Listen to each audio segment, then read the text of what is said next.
Maggie here. Welcome to this video. Welcome to my channel. If this is the very first video you watch, welcome to this space. Today I am doing a video that has been requested a lot, actually, ever since I started being open online about having an interest in Norse mythology, and that is a video about runes. Now what I'm going to do in this video is I'm going to talk a little bit about how I learned about runes, what are runes and such, and then recommend further sources for studies if you want to study runes like I have done.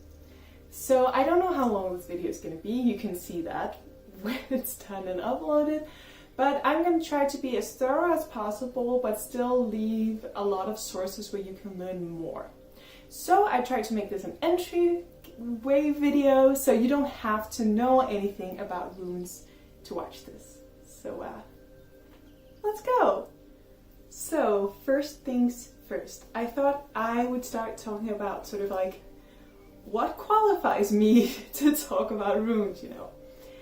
Well, first of all, I have always had an interest in Norse mythology. And I have studied it, so to speak, ever since I was a child. Now, because I am Danish, and I have always lived in Denmark, I grew up here, of course you have a lot of things about Norse mythology simply in school, so I was exposed to it quite early. Also, Denmark is actually the country in the world with the most original rune findings. The Vikings are often believed to be mainly Norwegian, and in fact they were mainly Danish. Ragnar, for example, if you have watched the HBO show Vikings, which is really playing fast and loose with history, Ragnar was, for example, Danish. So first of all, I was introduced to it quite early because it is my culture. And then I also have always had access to sources written in Danish.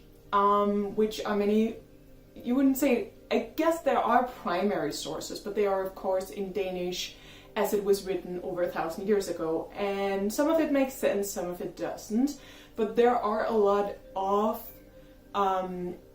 things written about these rune findings that are in Danish and made by Danish archaeologists and historians that have actually seen these first-hand rune findings. So for many years I didn't feel qualified to talk about runes because it has always just been a hobby, and I didn't really know, like, because I'm not a historian or an archaeologist, so what could I offer? But then I realized that I do have a unique angle with being Danish that many people don't have, because Denmark is a tiny country. We're barely 6 million people here. So it kind of gave me the confidence, like, okay, I do kind of have something to offer, you know, that maybe isn't available for everyone. So it's always been a hobby of mine. I grew up reading the Valhalla comics, drawn by two incredible, or a team of incredible Danish artists.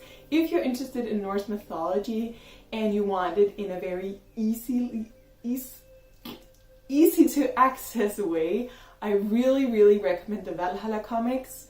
I will put a link in the description to like a photo of the cover or some details or something. I know they have been translated into English, and what's so nice about them is that they are extremely faithful to the source material. So I always grew up reading them, and then within the last year or so I actually dedicated myself to studying runes from an academic approach.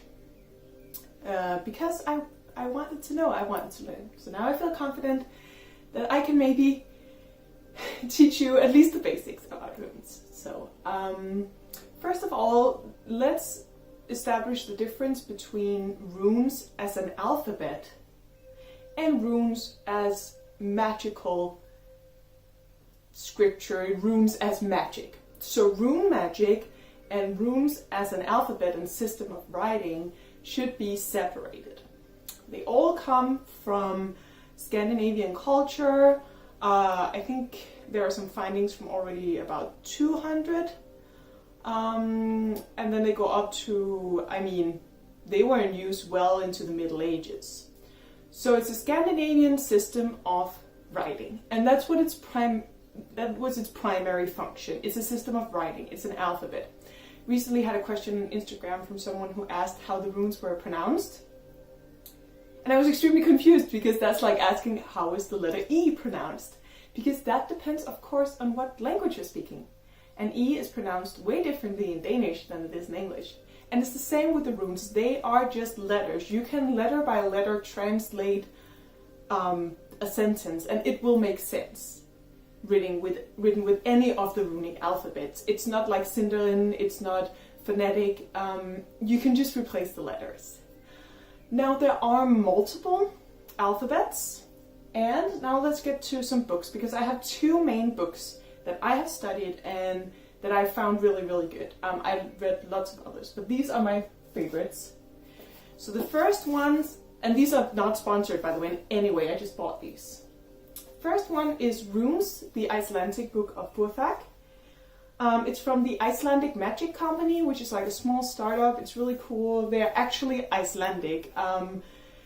Not to be all elitist about it, but I do feel really weird reading.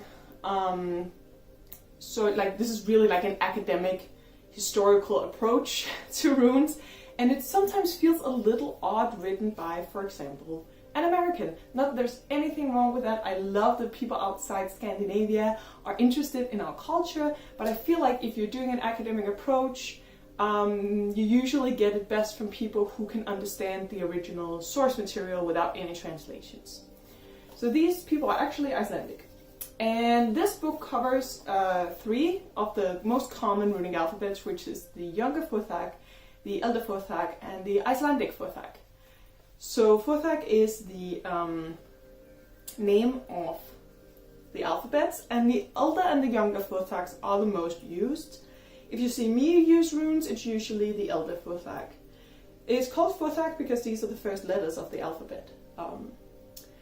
I really enjoyed this one. It has a really simple breakdown of each rune. It's very Scandinavian in its graphics, which I personally really enjoy.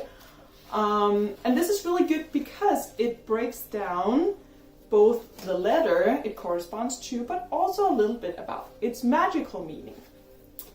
Also, I will say that the Wikipedia article in English about both the Futhaks is really good. And I'll be linking that in the description, like, don't kick Wikipedia. So this one is really good because it's easy to read, it's graphically set up in a really nice way, it gives an entry-level approach to runes as a writing system and also as a magical meaning. And it has a really, really incredible passage in the introduction that I will read aloud, because I think it's so important and I think it's something that should be touched upon in a video about runes. In a book dealing with runes and their symbolism, such as this one, it's worth noting that in latter days, runes have been misused, misrepresented, and misinterpreted for political agendas or stretched to fit other occult systems. The former is a terrible act, whereas the latter can often obscure the runes and twist their meanings, although occult writings can be fruitful from time to time, furthering our understanding and association despite their free use of sources and interpretations. The main cause for concern, and this is where I want you to pay attention. The main cause for concern is the misuse of runes for political purposes. Runes and related symbols have now become nearly synonymous with the German Nazi Party of the first half of the 20th century and its actions in the Second World War, neo-Nazi groups, and white supremacy. Earlier, runic meanings were contorted throughout the 19th century during the rise of nationalism. Even to this day, the runes are being misused and misrepresented by various groups that attempt to spread hateful ideologies. According to the philosophy presented in the Eddic poetry, this is the original source material, by the way, it is original Scandinavian law. The philosophy presented in the Eddic poetry: hate and prejudice grown from ignorance and isolation. In the Havamal, which is a passage in the Edda, the words of the god Odin, who brought mankind the runes, the following sentiment is expressed. Those who sit at home and never ask questions will never become wise. He who travels widely and gets to know the world acquires great learning and understanding. That is the way of the wise. The ignorant pretend to be all-knowing if he has a shelter to hide in, while he'll have no answers when pushed for them. As a fire is kindled by another, so are a man and his mind kindled by conversation and learning. May this book become a kindle to light that flame of conversation, wisdom, and understanding of runes, so that more may be introduced to their mystery and beauty, uncontorted and in their original meanings. So this was long, but I'm not going to cut it down because this is so freaking important. Runes, in their original meaning, have no connection to white supremacy, to neo-Nazism, or to anything else. In fact, the Norse mythology, pantheon, and texts are surprisingly inclusive, diverse, and would never encourage anything as stupid and destructive as white supremacy. Now you might not want to hear about politics in a video about runes, but there's no escaping it. And I want to use this opportunity to just underline. Sorry, this makes me extremely angry, because people take my culture and my heritage and they turn it into something as vile as neo-Nazism and as white supremacy. Runes, Norse mythology, and Norse culture have no organic connection with white supremacy and do not stand for these things in any way. I think it's important that we take them back. So that's also why I'm making this video, to try to take them back. Thank you for your patience. Now let's move on to brighter things. This book is incredible. You should get it. Also because it's a small company, we like supporting books. Now my other main source is this book.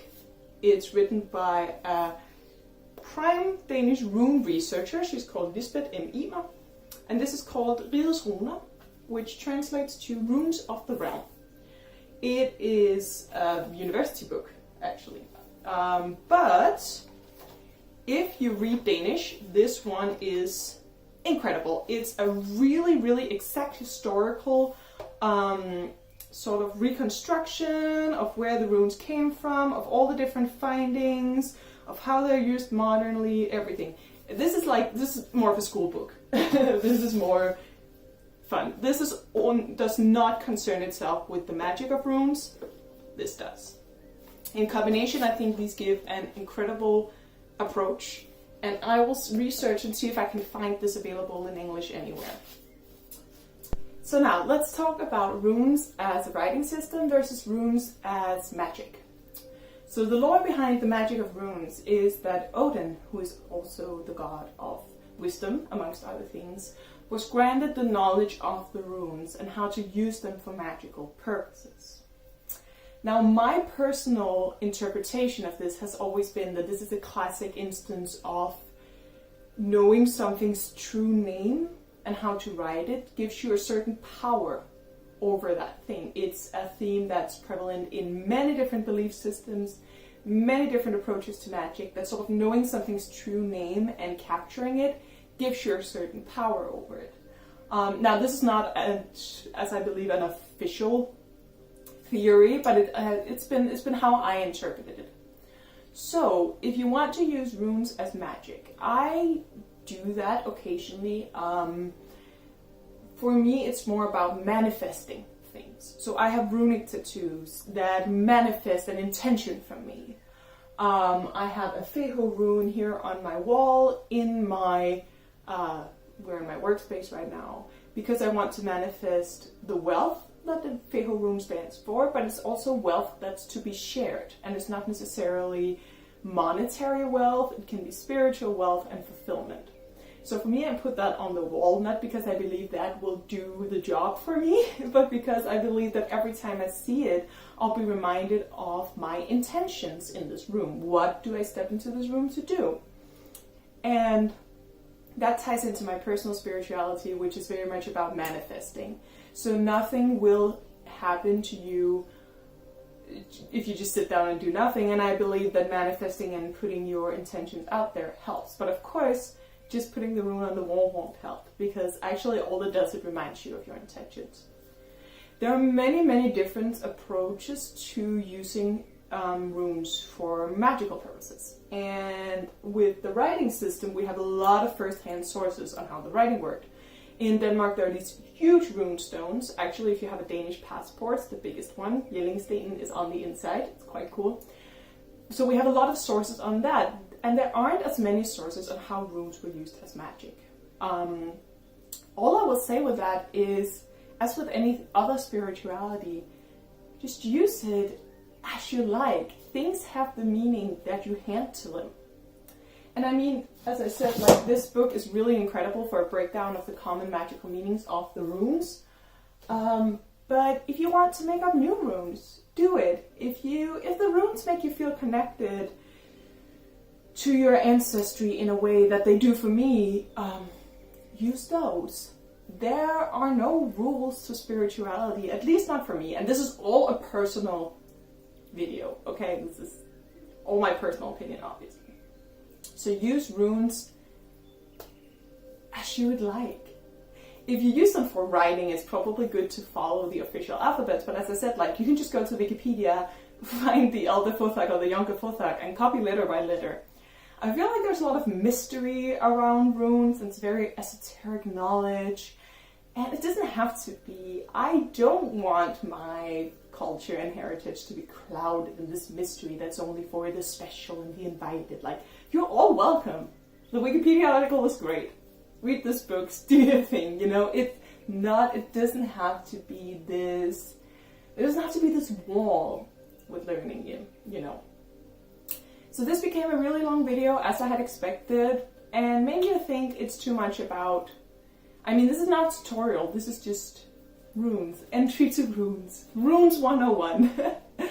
And yeah, I think that it was quite important to touch on all these things. And just want to end this by saying that if you're experiencing people misusing runes to further their own political goals, I feel like the best way to counter that, aside from calling them out, of course, is to retake runes to use as they were meant to. I think that is a great weapon in the fight against hatred and white supremacy. Thank you so much for watching this super long video. If you have any further questions for runes, just throw them in the comments. I will be listing all the sources that I think are great in the description. And I hope you have a nice day. Bye!